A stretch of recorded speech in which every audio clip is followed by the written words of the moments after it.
This is the story of a unique and terrifying book. You have beasts, the devil at work. Its visions have inspired and scared for 2,000 years. Many see in the pages of the Book of Revelation an uncanny series of predictions: global warming, the Chernobyl nuclear disaster, war in the Middle East. There is no more perfect battleground in the world than this. And some believe the book is a guide to one of the greatest riddles of all, the date for the end of the world. Could the Book of Revelation hold such a secret? New evidence has revealed that the key to the mystery of this last book in the Bible lies in the dust of modern-day Turkey, and that the infamous number of the beast may not be 666 after all.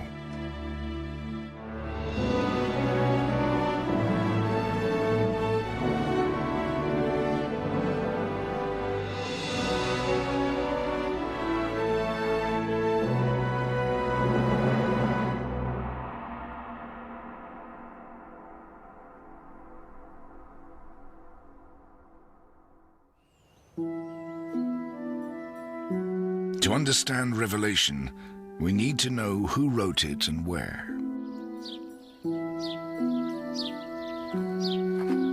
Approximately 60 years after the death of Jesus, a collection of scrolls was delivered to the small Christian community in Ephesus in Asia Minor, modern-day Turkey. The scrolls contained what is now known as the Book of Revelation. The author's name was in the book, John. Tradition says that this is the disciple John, the fisherman's son of Zebedee, the writer of John's Gospel, who looked after Mary, Jesus' mother, after her son's crucifixion.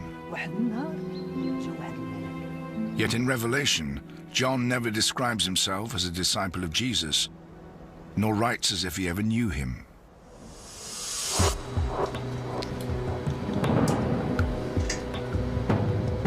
Now, new scientific methods can help resolve the question of who the author really was. Sir Anthony Kenny is a leading expert in stylometry, which analyzes writing technique. The things that are most characteristic of authors are not special words that are their favorites, but the frequency with which they use very common words. Two of these common words examined by Sir Anthony were de, a word similar to but, and kai, meaning and. The word and is twice as frequent in the Book of Revelation as it is in any other book of the New Testament, whereas the Gospel of John is not particularly fond of and, its use is less than average.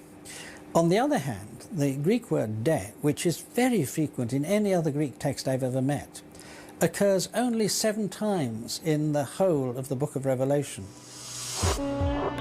Sir Anthony carried out 99 similar tests on Revelation and John's Gospel. His results were conclusive. I could, by using a simple statistical technique, put together these 99 tests into a particular way of discriminating between texts, and it was at the outcome of that that I saw that the fourth Gospel and the Book of Revelation were right apart.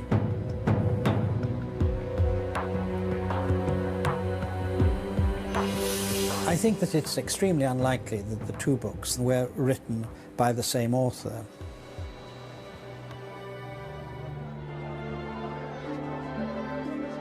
So the case for John the disciple writing the Book of Revelation doesn't seem a strong one. Greg Carey, an expert in the meaning of Revelation, believes there are further clues in the book that can point us to the author.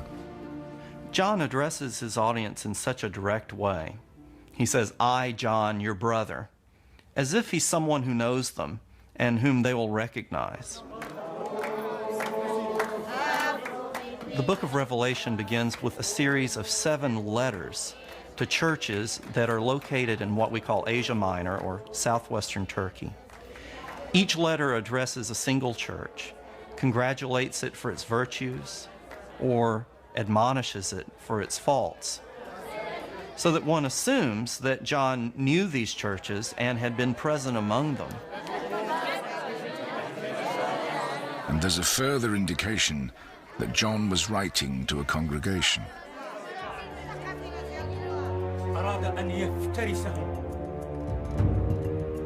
John's Apocalypse, which means Revelation, describes colorful visions of angels and monsters.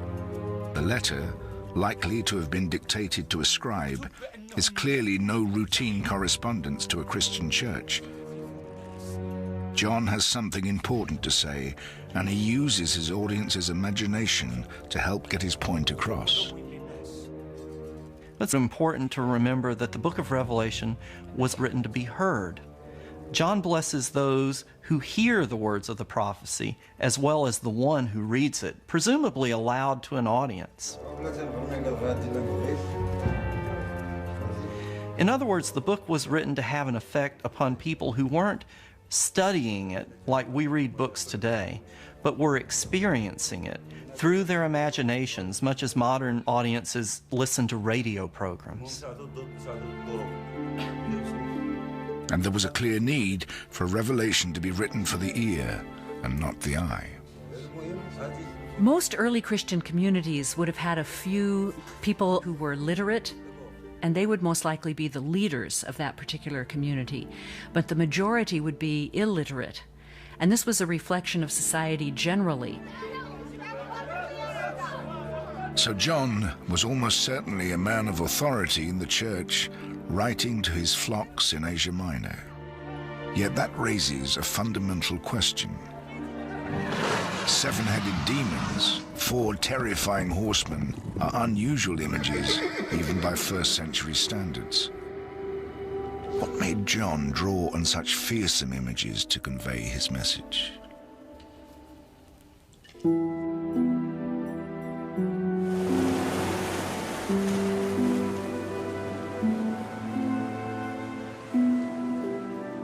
To understand the true meaning of the book, we need to go back to its roots. According to the Bible, John wrote Revelation on the island of Patmos off the Turkish coast, at that time under the control of the Roman Empire. John tells his audience that he's on the island because of the Word of God and the testimony of Jesus. Whenever the book of Revelation mentions the testimony of Jesus, it connects it to suffering. In fact, the Greek word martus for witness has become our word martyr, and it takes that usage first in the book of Revelation. If John was suffering on Patmos, then was he a prisoner of the Romans? Ian Boxall is an expert on the author of Revelation.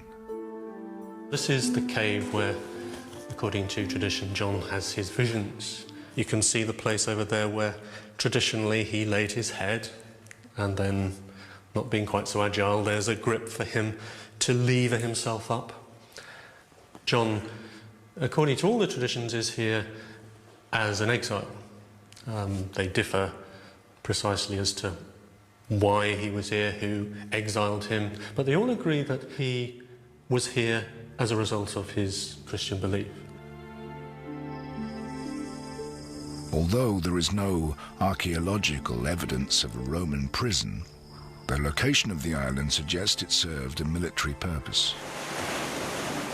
Patmos may have been one of a number of fortress islands defending the important Roman seaport of Miletus, about 40 miles away on the mainland. It was an ideal place to detain exiles. But if John was in exile, it seems strange that he had the freedom to find a cave, see visions, write them down, and then to send the documents to his churches back on the mainland. This may well be due to the way Rome exiled troublemakers. When Roman authorities would place someone in exile, he would have had quite a bit of freedom. He wouldn't have been imprisoned. He would have only been excluded from appearing in certain regions, or he would have been told that he had to restrict his movements to just this one island. But he may have been able to carry on a correspondence through intermediaries who would sail from the island back to the mainland and return, so that he may have been able to keep in touch with the churches he was addressing. Despite this freedom to communicate, John was still trapped on Patmos, separated from the Christian churches in Asia Minor. This sense of frustration may have led John to write Revelation with its violent images of worldwide catastrophe. The theory is that John was furious with the Romans for persecuting him and his fellow Christians. There's a lot of anger in Revelation and a yearning for justice to be done. And that's often been seen as a direct result of Roman persecution of Christians.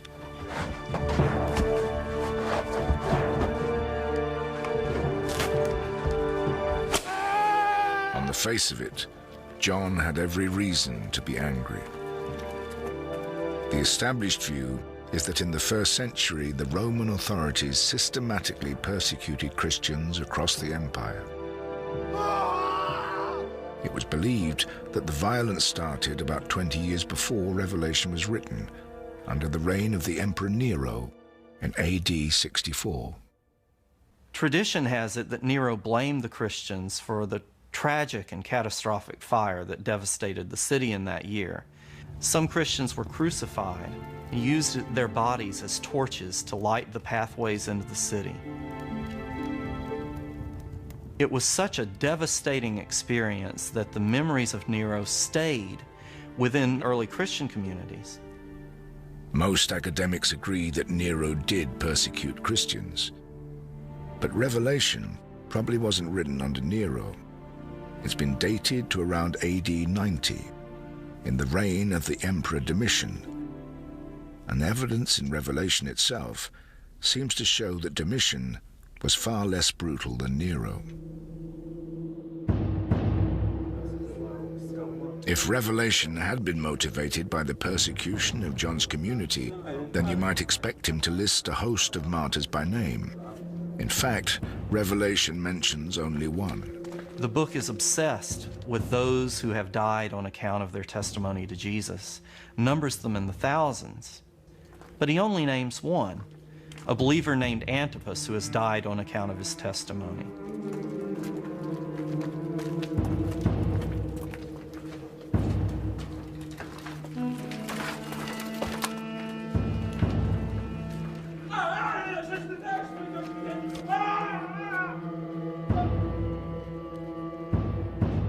Although John does mention the death of the martyr Antipas, there's now evidence that the Emperor Domitian may not have the blood of many Christians on his hands after all. Recent historians have begun to question whether Domitian actually did persecute Christians, and indeed whether he was quite the tyrant that he was made out to be by later historians. There's not a great deal of evidence for that when one begins to scratch the surface. So if Christians were not being systematically persecuted, it's hard to imagine how Revelation could have had any impact on its audience. John must have had another target.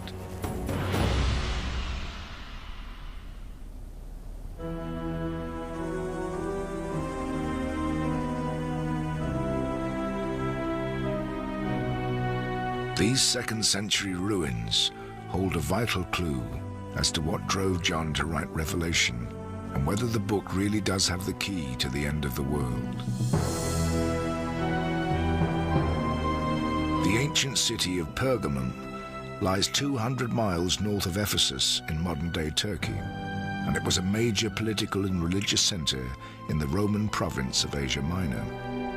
It was also home to one of the fledgling Christian communities who first received the book of Revelation. But Dan Showalter, an expert in biblical archaeology, believes that Pergamum's pagan temples give the greatest insight into what concerned John. The partially reconstructed remains give us a good idea of what an impressive building this would have been. But it was actually in the courtyard around the temple where most of the activity would have taken place. There would have been sacrifice on an altar in front of the temple. The people would have gathered around, would have sung songs, would have offered prayers and vows. And then when the ceremony was over, they might have been able to take home some meat to help supplement their diet.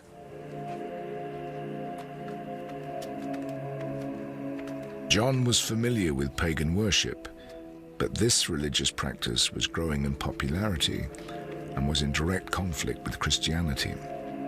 It had begun around 100 years before Domitian with the building of temples to a new god, the Emperor Augustus.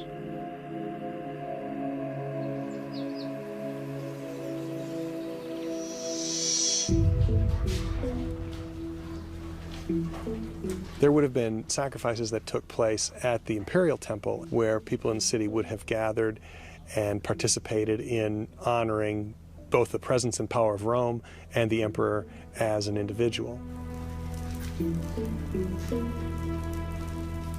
This idolatry spread across Asia Minor throughout the 1st century.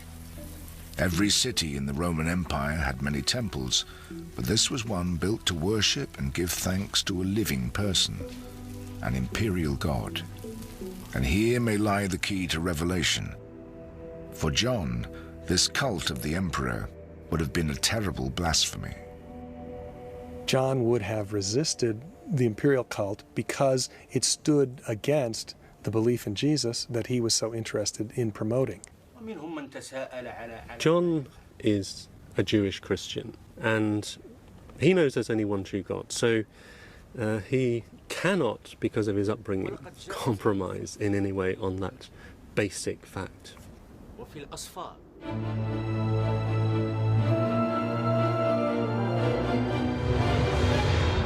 But the most compelling evidence that the Roman Empire, and especially the imperial cult, was John's target, comes from one of his most frightening visions, a terrifying beast who makes war against God's people. The beast, he writes, demands worship. And this gives the first clue as to what it really represents. Worship of the imperial gods had become extremely popular, to the degree that persons who didn't participate may have been perceived as disloyal. In this strange vision, the beast had not one head, but 7. By John's time, 7 emperors had ruled the empire. John tells us that these are 7 kings or rulers. And though scholars can't agree on which Roman emperors these 7 heads may represent, they seem to represent Roman imperial power. John also associates the beast with 7 hills. And of course, the city of Rome was known then as it is now as the city of 7 hills.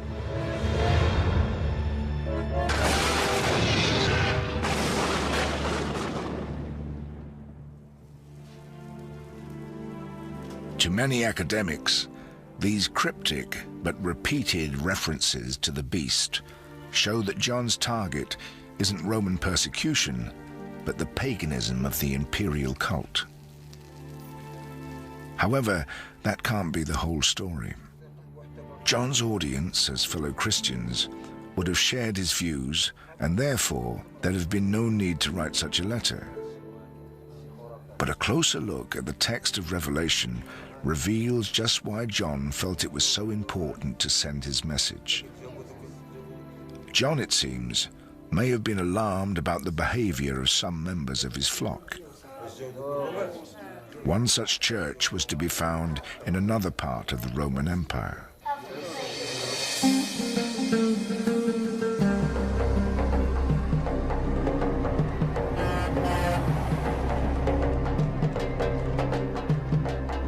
To the south of Pergamum was the ancient city of Ephesus.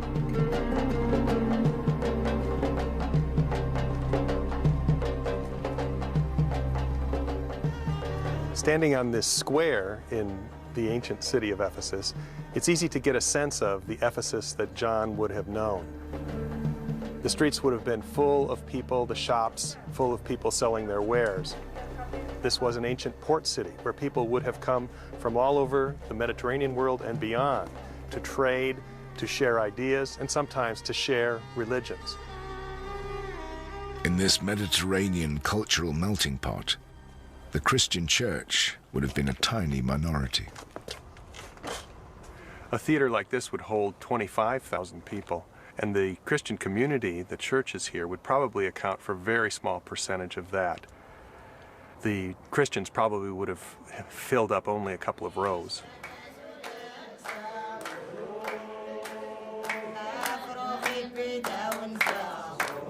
The pressure on these communities was great, especially in a thriving pagan center like Ephesus. Pressure that could weaken the faith of a struggling church. Their neighbors were continually celebrating the various gods who were popular in the region, as well as the imperial gods of Rome, and on occasion even the emperor himself. Symbols of the various deities would be all around them.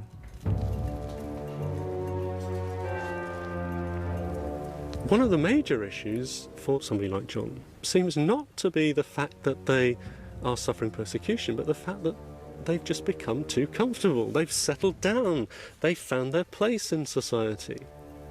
And he's wanted to shake them up a bit. If John was writing to those Christians who had begun to worship Rome's emperors, it would help explain why the last book of the Bible was written. The visions were less about prophesying the future and more about chastising those who had joined the imperial cult. But there is something left unanswered. The vivid apocalyptic images which have captured the imagination of millions of Christians for centuries.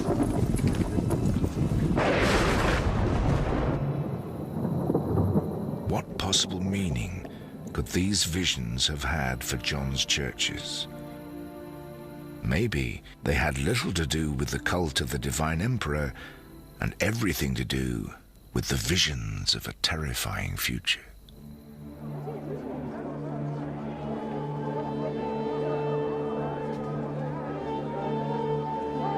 To those who lived 2,000 years ago, John's visions of the four horsemen, Armageddon and the beast may have held entirely different meanings than today. Some see them now as signs for the end of the world, but that's not necessarily what John meant. The word apocalyptic had a different emphasis then. Many people, when they hear the word apocalyptic, think about the end of the world. But that's only part of this great tradition. In fact, there had been other apocalypses or revelations written in the previous 200 years. The key feature of apocalyptic literature is that it claims to reveal God's will directly. It's a message that no ordinary mortal would have access to. They're all stories.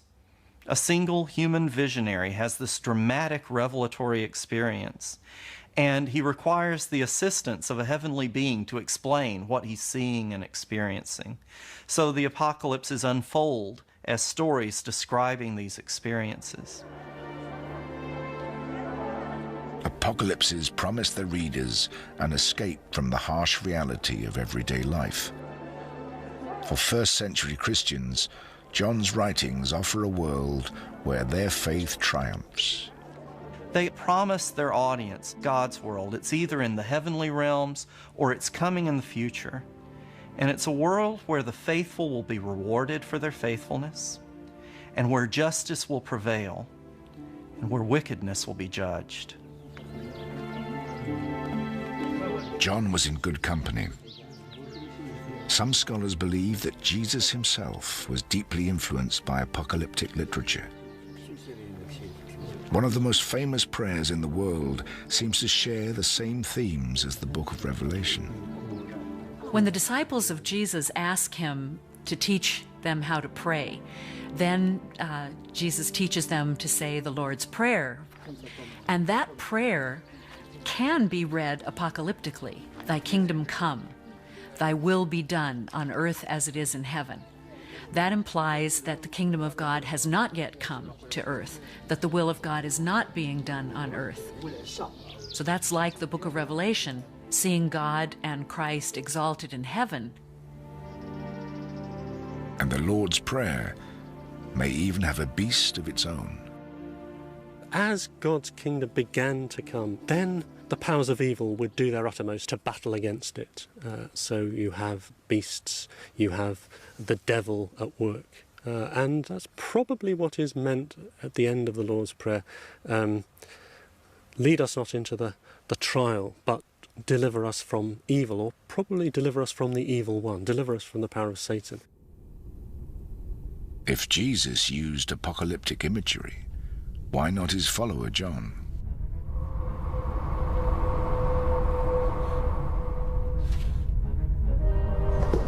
Perhaps this tradition of apocalyptic writing can help decipher some of John's visions, like the infamous 4 horsemen of the apocalypse.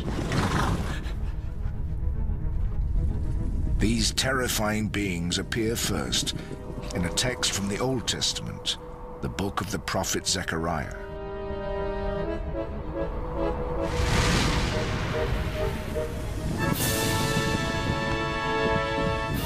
But John didn't just copy these images. His genius lay in updating them for the 1st century. In Zechariah, each horse is linked with a particular color. John takes this idea, but gives it a new twist. His 1st century audience would probably have understood the meaning of the colors. Ian Boxall believes he can crack John's code. John seems to make the significance of the colours more explicit. You have a red horse. Red's the colour of blood, and according to tradition, the colour of a kind of idolatrous luxury which has brought Rome its current dominance, but at the expense of so much blood being shed.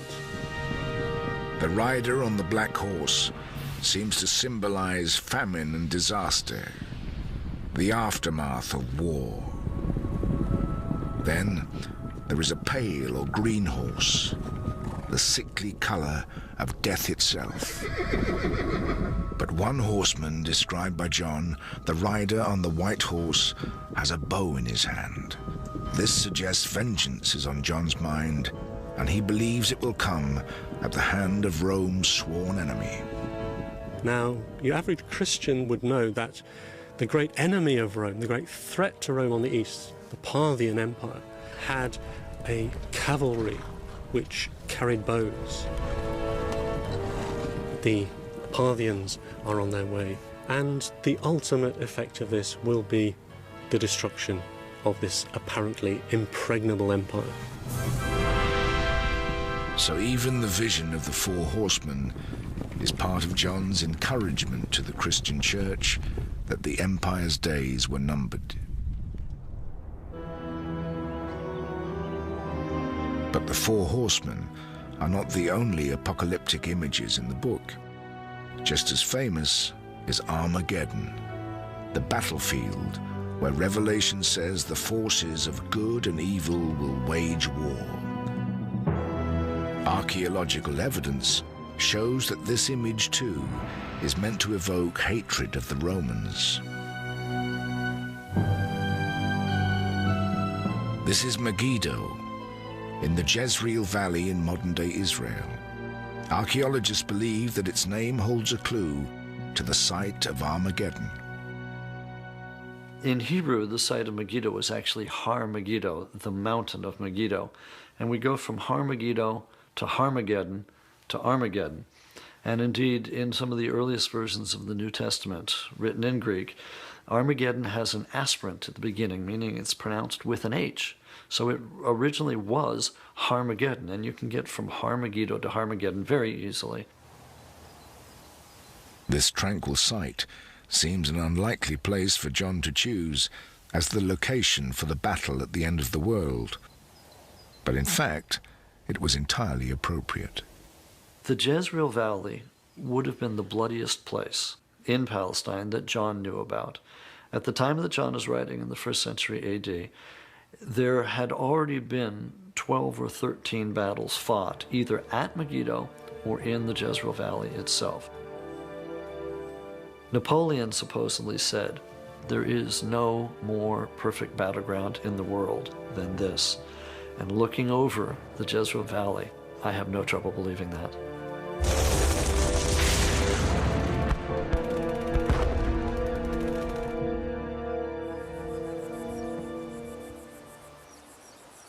Archaeologists believe there's also a very practical reason why John chose Megiddo as his battle site.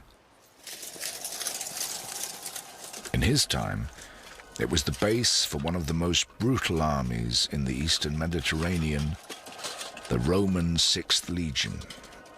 We know that the Romans located their camp here, the camp for the 6th Legion. They were continuing the job that ancient Megiddo always did throughout history, protecting the area, controlling the pass, controlling the trade routes. The 6th Legion had a nickname that reflected their strength and ruthlessness in battle.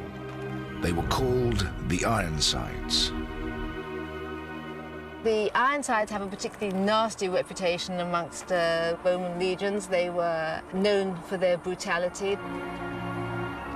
They would have used all the known means that we know the Romans did against subduing populations, crucifying them, flaying them alive. They crucified people all the way from the coast to Jerusalem. So where better to place a battle between the forces of good and evil than at the headquarters of an army whose reputation caused fear across the empire? Anybody at that time would have known that the legionnaires were camped here. These were the forces of darkness at Megiddo. John realized that any major battle fought for control of this region or control of the world is going to have to involve Megiddo. It had been so crucial in previous battles. From his point of view, there was no reason to suppose that it wouldn't be crucial in upcoming battles. If John's aim in Revelation is not to predict the end of the world, but to attack the Roman Empire using contemporary events and ancient apocalyptic tradition, then perhaps we can look differently at the most famous prophecy of all. 666, the number of the beast.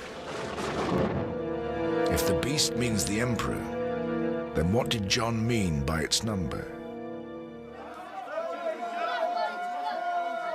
The ancient world loved puzzles. A common trick was to use numbers to disguise a name. In the Greek and Hebrew alphabets, every letter had a corresponding number. So if you added up the total value of the letters in your name, you had a numerical code. So here's a good example. Anna, written in Greek capitals, which just happen to be the same as ours. Now the number for A, alpha, is 1. And the number for N is 50, so do a bit of simple arithmetic. And you end up with 102 as the number of the name of Anna. Ancient graffiti has survived that suggests this game had a mainly frivolous purpose.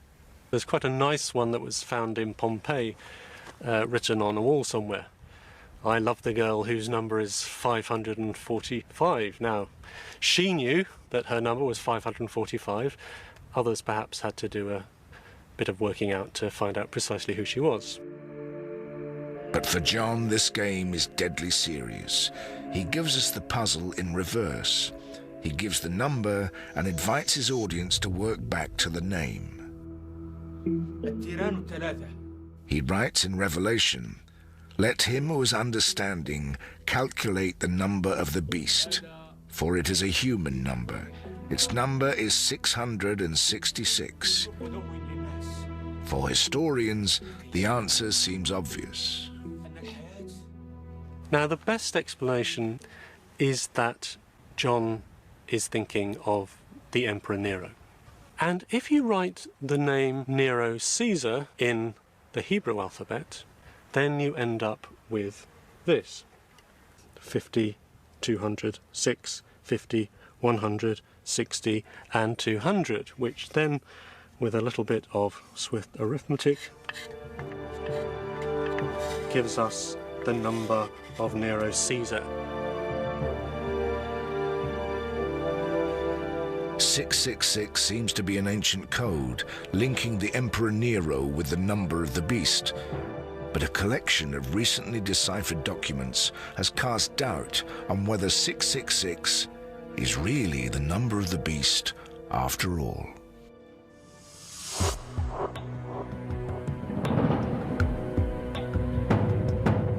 Years ago, a group of British archaeologists digging in the ancient Egyptian city of Oxyrhynchus made a fascinating discovery. Not buried treasure, but waste paper in a rubbish tip 30 feet deep. This vast hoard was brought back to Oxford, where ever since it has been cleaned, catalogued and translated. Then in 1999, a papyrus fragment was identified as a 3rd century extract from the Book of Revelation. Closer examination revealed that the world's most infamous number was not what it seemed. You've got a tiny fragment here. It was written by somebody who was a good scribe, who wrote clearly and he wrote helpfully for people, but he also wrote quite quickly. And it has part of the line which would have read, "Let the person with understanding calculate the number," it would have been somewhere there. And then 3 letters, each standing for a numeral. The letters are Chi, which stands for 600, Iota, like our I, which stands for 10, and stigma at the end is a 6. So the number here, clear as daylight, 616. If the number of the beast is 616, then it doesn't add up to Nero. It suggests that John's real target was someone else altogether. By applying the same rules of the number game, a new hate figure emerges, another Roman emperor. Caligula was emperor from 37 to 41, and Caligula, in fact, was a nickname. His proper name was Gaius.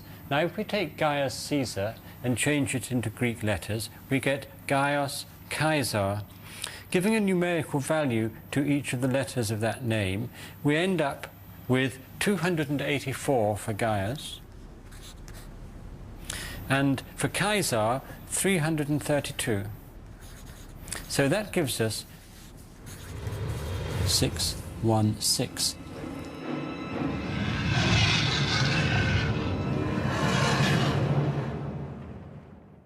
The reason why John would see Caligula as the beast lies in a controversial decision made by the emperor during his short reign.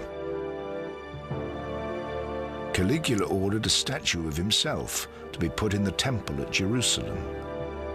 This was a blasphemy to the Jews because the temple was dedicated to the worship of their one true God. It's very possible that it will continue to be unacceptable to early Christians with this strong folk memory of a defining act by a Roman emperor which stood up for everything which they found unacceptable in the imperial power.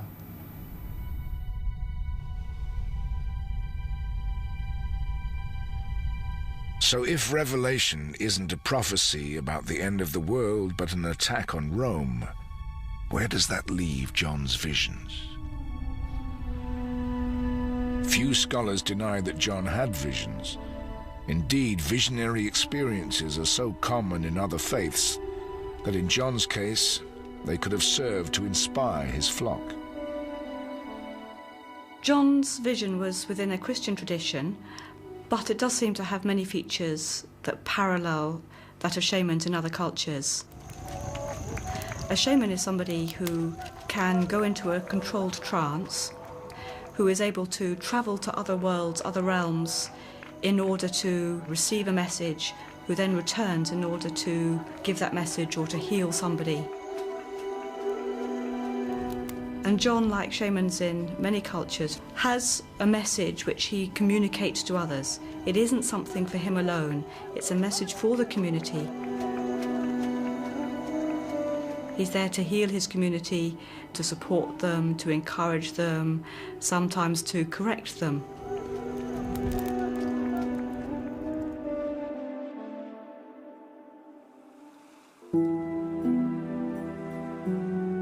All the available evidence from recent archaeology and history suggests that the Book of Revelation is not a series of prophecies predicting the end of the world.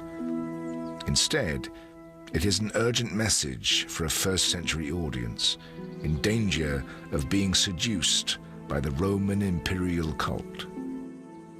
Rather than seeing John on this island as gazing into the dim and distant future, rather like a clairvoyant gazing into a crystal ball, perhaps we should see John rather as sitting on this island gazing across the sea.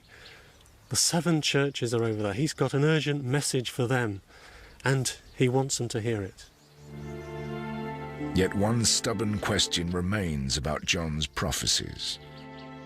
If Revelation is simply a church leader's attack on decadent first-century Christians, why does John seem to have an uncanny gift of foretelling future events? Are these just coincidences, or, as some people claim, accurate predictions of the end of the world?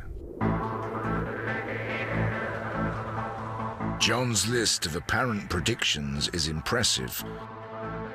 Revelation talks about dramatic climate change, the seas drying up, and unbearable heat.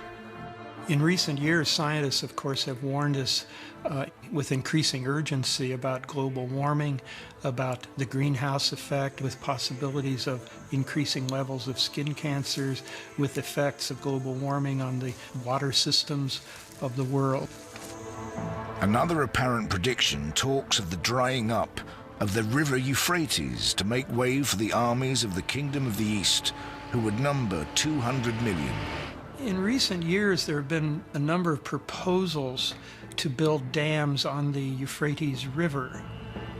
One of these dams was called the Ataturk Dam. And then during the period when Americans and others were very concerned about Chinese communism, there were studies of the size of the Chinese military, and some estimates ranged as high as 200 million. And I think this was viewed as another example of an uncannily precise prophecy being fulfilled. And perhaps most chilling of all, Revelation talks about a great star called Wormwood, falling from heaven upon the rivers, turning them bitter and killing many people. At Chernobyl in the Ukraine in 1986 occurred a nuclear disaster that's really the worst we've had in world history. The power plant melted down, a wave of radioactivity swept over the area. The local residents died or were seriously affected. In the Ukraine, the word Chernobyl means wormwood. For many people, this is evidence of John's gift of accurate prophecy. If you believe the prophecies, in fact, are delivered by God and that they tell us about future events, if we can interpret them correctly, then all events unfolding in the world take on a particular spiritual significance. But for some scholars, the evidence from history contradicts the idea that John had a gift for prophecy. For 2,000 years, Revelation has been used to set a time for what some see as John's ultimate prophecy, the date for the end of the world. And it's clearly not been right yet. Down through the ages, there have been almost endless examples of people and individuals who've thought they could identify the specific date when the end would come.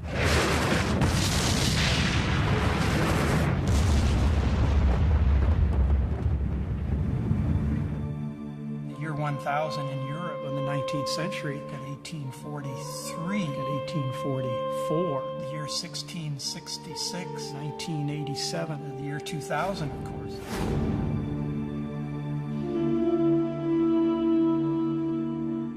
Many scholars believe that John's prophecies were not intended for the 21st century reader at all, but for the first century church. He tells that audience that what he's narrating are the things that are about to happen soon. That claim occurs at the very beginning of the book, in the first verse, and also in the last chapter, so that he believed he was living in the climatic moments of history. I think John would have been surprised that we're talking about his book today.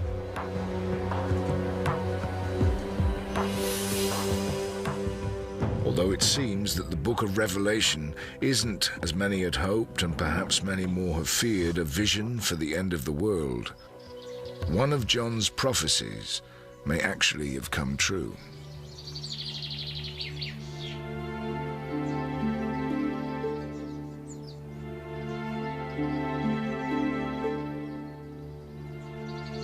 In the ruins of Ephesus, fallen statues were discovered. Statues of the Emperor Augustus and his wife Livia. They had been vandalized. The pagan imperial god had been marked with the sign of the cross. One of John's predictions had definitely come to pass. An event which changed the world forever. In the early 4th century, the Emperor Constantine decides that this policy of trying to wipe out the church is not going to work, and he declares that Christianity is an official religion within the empire. From that point on, the church continues to grow and develop until by the end of the 4th century, it has become the dominant force within the empire. John's vision that the Roman Empire would fall, the beast would be defeated, and God's church would triumph, did after all come true. The vision provided by the author of Revelation of a fallen Rome, the destruction of all the glorious buildings that we can still see evidence of today, is in some ways a fulfillment of what John expected to happen.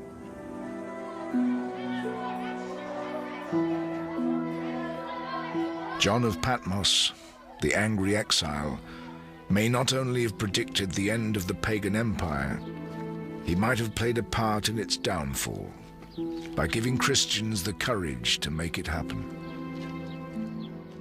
If the churches had been lured in by the glory that Rome was offering, it's very likely that the church would not have survived. There's no reason to think that a small minority group would have been able to persevere if they hadn't had the faith to stand up to and resist the temptations and the threats that the empire brought against them. Although many will continue to gain hope and inspiration from its words, perhaps the true significance of Revelation is to be found in the past rather than the future.